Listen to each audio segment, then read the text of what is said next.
সে ধর্ম সম্পর্কে কিছু শুনলেই বিরক্ত হয়ে যায়।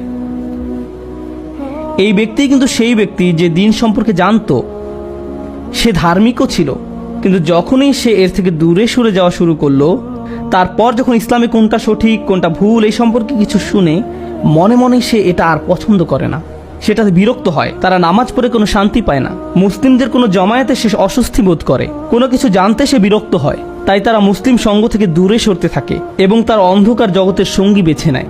বাজে ধরনের পরিবেশে তারা মিশতে শুরু করে, কিন্তু সেখানে গিয়েও তারা অস্বস্তিতে ভুগতে থাকে। তারা ভাবে যে ইসলামিক পরিবেশ ছেড়ে সেই পরিবেশে গিয়ে তারা কিছুটা শান্তি পাবে, কিন্তু আসলে তারা শান্তি পায় না। আবার কোনো কোনো উলামার মতে এটা তাদের অতৃপ্ত দুনিয়াবী কামনা বোঝাচ্ছে। যখন তারা দুনিয়া নিয়ে ব্যস্ত হয়ে পড়ে, তখন আল্লাহ তাআলা দুনিয়ার জন্য তাদের তৃষ্ণা আরও বাড়িয়ে দেন। শয়তানও তাদের পিছনে পড়ে, কারণ শয়তানকে তারাই পেছনে পড়তে সুযোগ দিয়েছিল।